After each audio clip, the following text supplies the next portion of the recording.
Hey there and welcome to my channel. Welcome to my April 2024, my first official 2024 garden tour. It is really pretty around here, and so I just kind of wanted to show you around. I am renovating my lawn. We thought we wanted to put Bermuda grass out, and then we changed our mind. We overseeded with rye, and it was absolutely gorgeous. And then we just decided fescue is what grows best here in central North Carolina. And so I am in the process of scalping. I've scalped the grass for 3 days. First, we have to kill out the rye, and then we are going to aerate and overseed with tall fescue. So as you can see, it looks really bad, but it has to look bad before it can look better. Here is the full view. As you can see, I have a wagon out front with all of my winter sowing containers that I have just resown, and in the back I have ones that had already germinated that I have not resown. So I'll show you those a little bit closer, and then you can see the lawn a little bit better. It looks really bad. I am so proud of this little bed. The seeds that I started last spring came back. I have perennials in here. So this tall one is feverfew. We have a few little blooms. That's what feverfew looks like. You see them a lot in florist decorations. And so it has stayed green and really nice all winter long. And now it's getting ready to start blooming. I have catmint, which is called Nepeta, and it is spectacular. This has been blooming since, I want to say, March, early March. Today is April 18th, so you can kind of see what's going on. So both of these bloomed last year and bloomed and bloomed and bloomed. This is Rose Rhapsody Salvia. All it was last year is this right here. It was just big leaves, and so I almost pulled it up a couple of times, and I thought, no, just leave it alone, it's not doing anything. And I am so glad that I didn't even touch it. So this is what it looks like. It blooms evidently on the second year, at least it did for me. And then across the front here I had Supertunia Vista bubblegum, and I am now going to have to rethink what I want to put in here. So 2 things I want to tell you about. First, I had to put my dog to sleep. I've talked about it a couple of times. I had to put my dog to sleep a couple of months ago, and I did not realize the power of dogs and how they deter deer. Even though they were inside dogs, they were outside all the time with me in the garden. And so all of a sudden, which you're going to see on this tour, a lot of my plants that I've had no problems with last year are being eaten by the deer. So across the front last year, I had Supertunia Vista bubblegum, and I understand deer love those, and I had it over here. So a lot of what I'm going to be doing on this tour is showing you areas that I need to rethink or decide what I'm going to do differently because of deer. Here is the bed. I'm going to rethink right here, and that's okay. Just gives us a new challenge. Here we have Miss Kim lilac, and they are just coming into bloom. The smell, I wish I could send you. They are so beautiful.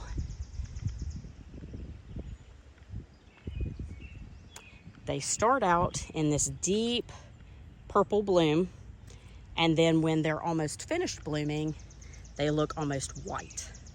And so I've got all different stages of blooms all over this. You prune these after they bloom, and then you can't prune them again. So I'm going to probably cut them back pretty heavily, and I am going to limb them up from the bottom so that you can see an understory planting. A beautiful lawn that's so luxurious and lush. I have a purple leaf plum that's on its way out.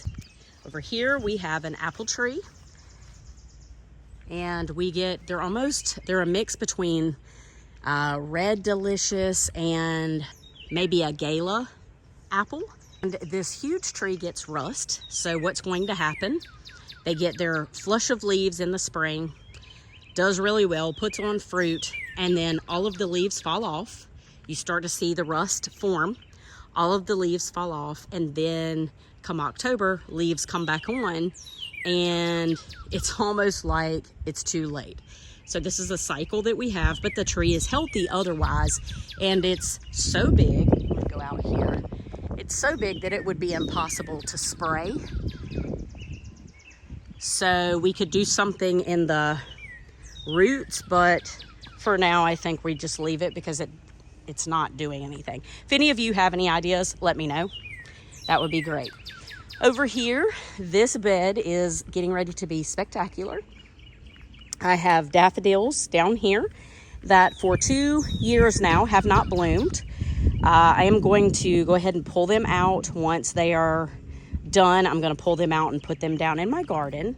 They were gifted to me as a remembrance of my dad for his birth month in March. And so they're special to me. I have irises in here. They have never bloomed before, and it looks like we're getting ready to get some blooms. I just had to add this to the video. It is Monday morning, and I have my very first iris. Is this not gorgeous? It's never bloomed before. Wow, so pretty. I have roses, and I want to show you something. So I've had roses all across the front here, and I've had to slowly remove them because they have each gotten rosette. And this right here is a telltale sign of rosette. So as you can see, this big cluster, that is a sign that we now have rosette in this one as well. So I'm about to lose the only rose that I have left. All of these here are the limelight hydrangea. They are getting ready to put on their show. They get massive. So I am almost okay removing this rose and just letting the limelight hydrangeas just continue to do what they do. Then this, I'm going to show you a video of what it looked like. This is a viburnum, and it was so beautiful. It is so beautiful. It's kind of fading out now. You can see the blooms are turning brown. This was a $5 clematis that I bought at Walmart in one of those boxes 2 years ago. Isn't that pretty? Right here, I have a Miss Lemon Abelia. This is from the Southern Living Garden Collection, and it is really filling in. I am coming in and clipping off the higher little pieces so that it spreads out a little bit fatter than tall. I have roses here. These are the knockout roses. Here are some dwarf little lime hydrangeas that get massive. I typically limb them up from the bottom and just let them fill in this space. And then I did over the winter plant 2 Laura Pedalum, and I was gifted those from a landscaper that I was working with, but I have noticed they don't match. They are 2 different varieties, and I definitely can't have that. So this one has more of a burgundy leaf.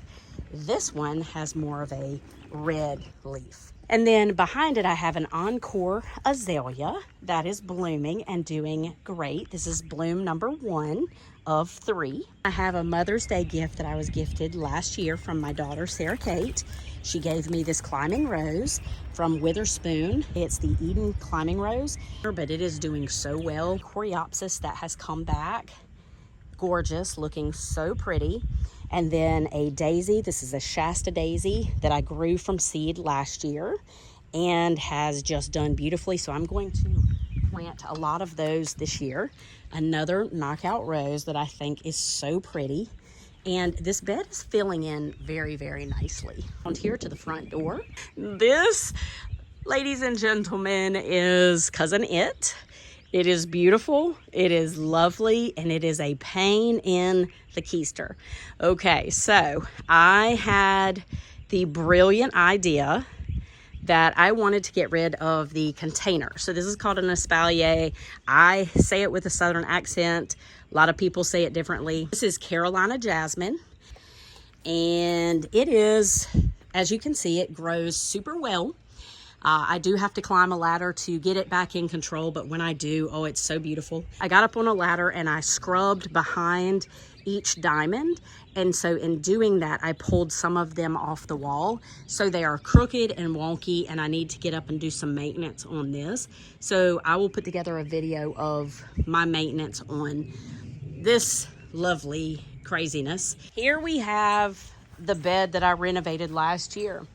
These are a lot of plants that I grew from seed, and some that are newly planted, well, most that are newly planted.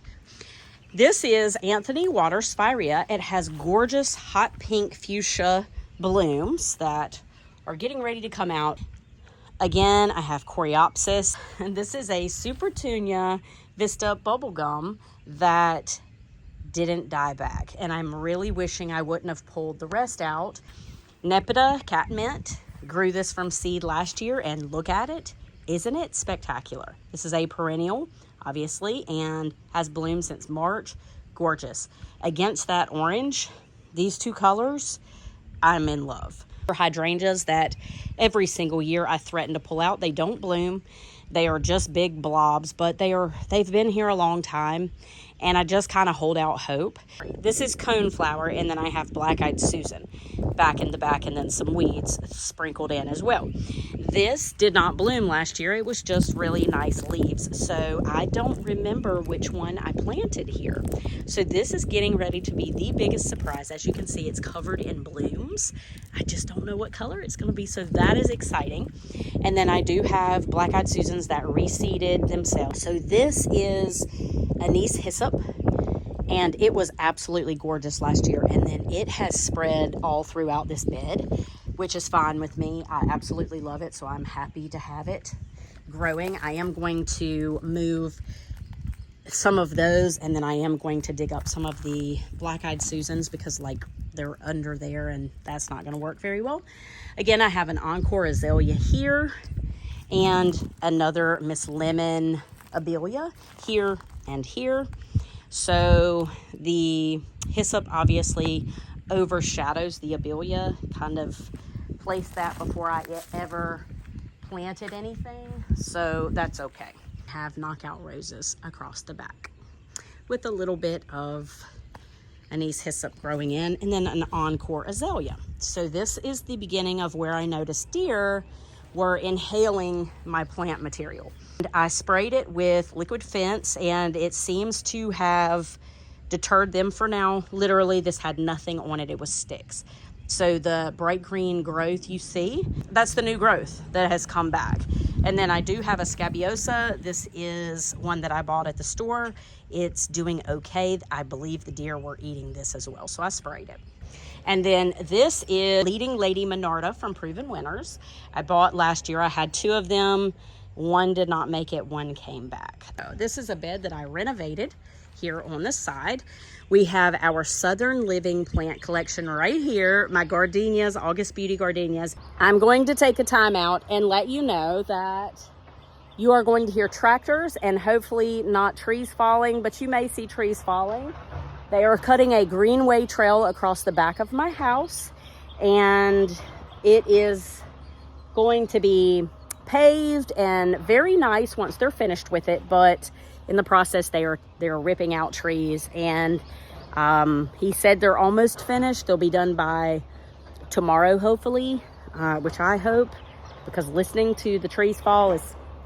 Anyway, we have Sunshine Ligustrum putting on a show. Can we give it some props and tell it how gorgeous it is? I mean, really, look at how happy and bright that is. Then right beside it, we have the Red Diamond Loropetalum that has almost red blooms. So they start out, it's really cool. They start out almost red, and then they fade to hot pink. Leaves are almost black, and I absolutely love these. Southern Living plant collection, all of these. Then I have a blue, purpley clematis that I transplanted. Never seen it bloom. It's supposed to be blue. I am hoping that it continues to climb here. It's being a slow grower. Coming around the back, this is where the deer really had a good time. So right here, this is the At Last rose from Proven Winners. It was eaten down almost to the nubs. So this entire row I am getting ready to pull out, and I am going to plant in my garden. All right, and then right here we have a gorgeous red Japanese maple that is filling in beautifully. I have a variety of hosta, and then I have a few nandina. These nandina are my favorite. They are, again, from the Southern Living Garden collection, and they are called Obsession, and I see why, because I am obsessed. So I want more of these. Love, love, love them. And then in the back, I have heuchera, coral bells, here and here. And then I did have some coleus all throughout, but I did read that deer really love coleus, so I'm going to have to rethink what I plant in here as well as impatiens. So here is a backside view of this bed. I just think it's so pretty and so peaceful back here. Say hello to Poppy. Hi, Poppy. Say hi. Say, my name is Poppy. I was a feral cat, and I just had 4 babies. And if you want to see the cutest, here they are. Look at this.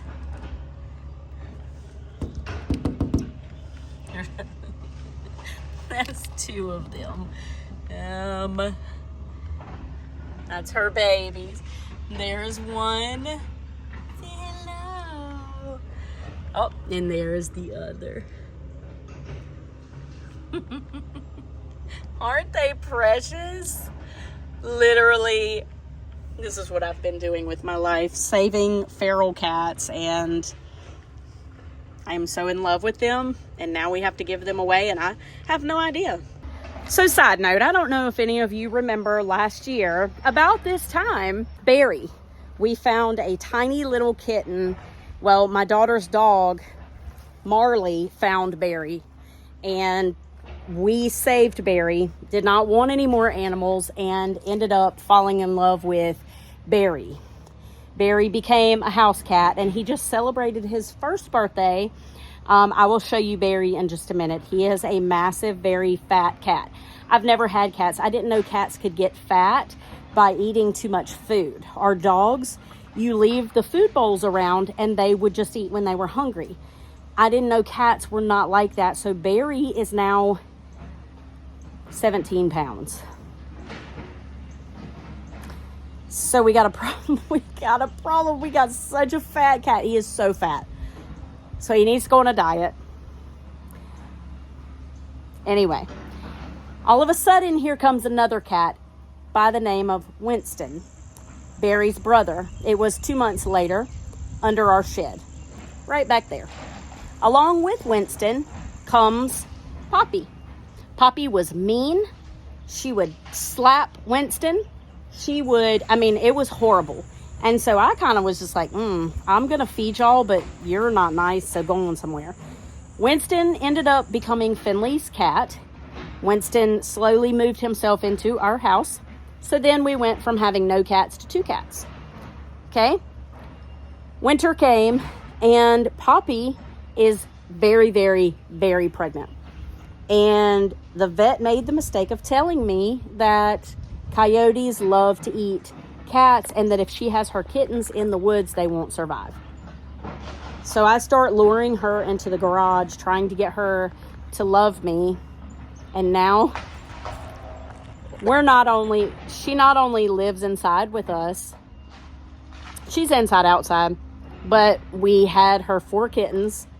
We are so in love with the 4 kittens, like all of us are so in love with these kittens.